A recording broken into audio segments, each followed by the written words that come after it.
Bienvenue dans Objection réfutée. Pour ce tout premier épisode, on va s'attaquer à une question absolument fondamentale.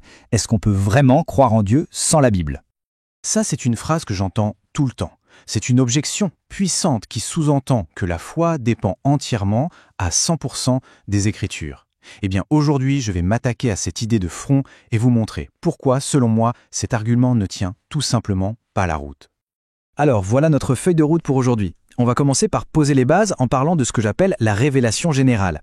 Ensuite, on va explorer 4 arguments qui se basent sur la raison pure et l'observation.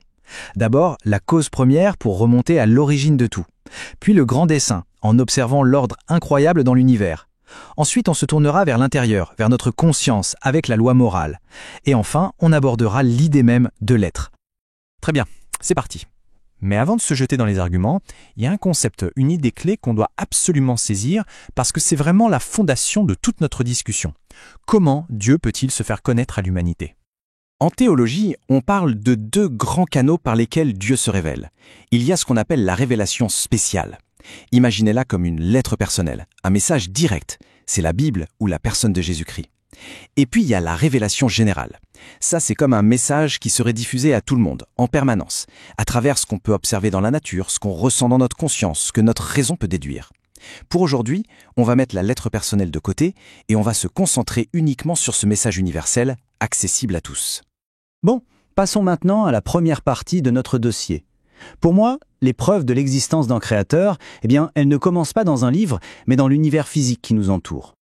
Notre premier argument, c'est l'argument cosmologique.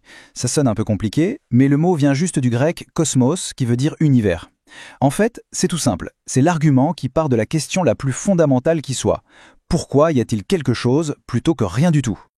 Et la logique derrière est vraiment implacable. Elle se déroule en 3 temps. D'abord, première prémisse, tout ce qui a un commencement a une cause. Ça, c'est du bon sens. On ne voit jamais des choses apparaître de nulle part, comme par magie. Deuxième prémisse, l'univers a eu un commencement. Et donc, la conclusion est inévitable. L'univers doit avoir une cause qui est extérieure à lui-même. Et ce qui est absolument fascinant, c'est que la science moderne, loin de contredire ça, elle converge vers cette idée d'un début. Que ce soit la théorie du Big Bang qui postule un point de départ absolu, ou la deuxième loi de la thermodynamique qui nous dit que l'univers s'épuise en énergie et ne peut donc pas être éternel, ou encore l'expansion de l'univers qui nous montre que si on rembobine le film, on arrive à un commencement. Tout, absolument tout, pointe vers un début. Alors, si l'univers a une cause, quel portrait robot on peut en faire juste en utilisant la logique ? Cette cause doit être en dehors du temps et de l'espace, puisqu'elle les a créés. Elle doit donc être intemporelle. Elle doit être immatérielle, puisque la matière elle-même a été créée. Elle doit être incroyablement puissante, il en faut de la puissance pour déclencher un Big Bang. Et enfin, elle doit être personnelle. Pourquoi ? Parce qu'une force aveugle, une force impersonnelle, ne décide pas de créer quelque chose à partir de rien. Il a fallu une volonté, un choix. Passons au deuxième argument, l'argument téléologique. Celui-ci vient d'un autre mot grec, télos, qui signifie but ou finalité. Ici, on ne se concentre plus sur l'existence de l'univers, mais sur l'ordre incroyable, le design qu'on observe partout, à l'intérieur. L'analogie la plus connue pour expliquer ça, c'est celle de l'horloger. Imaginez, vous marchez sur une plage, et vous tombez sur une montre. En voyant ses rouages complexes, son design précis pour donner l'heure, personne ne se dirait « Tiens, c'est marrant, le vent et les vagues ont dû assembler ça par hasard ». Non, on sait instantanément qu'il y a un horloger, un concepteur derrière. La complexité et le but impliquent une intelligence. Et de nos jours, cette analogie est 1000 fois plus puissante. L'objet complexe, ce n'est plus une simple montre, c'est le code de l'ADN. Pensez-y une seconde, une seule de nos cellules contient un code d'information qui est si dense qu'il pourrait remplir des centaines de livres. Or, la règle est simple. Quand on trouve en langage une information complexe, on sait qu'il y a une intelligence derrière. Le hasard ne crée pas de code. Bien. Après avoir regardé l'univers qui est à l'extérieur de nous, je propose maintenant qu'on tourne notre regard vers l'intérieur, vers les preuves qu'on peut trouver dans l'expérience humaine elle-même. Le troisième argument est l'argument axiologique. Le mot axios vient du grec et est lié à l'idée de valeur ou de mérite. C'est l'argument qui parle de l'existence de valeurs morales qui semblent objectives, universelles. La logique, ici aussi, est assez simple. On sait tous, au fond de nous, que certaines choses sont vraiment, objectivement, bonnes ou mauvaises. Même un enfant qui crie « c'est pas juste » fait appel à une sorte de loi morale qui dépasse sa simple opinion.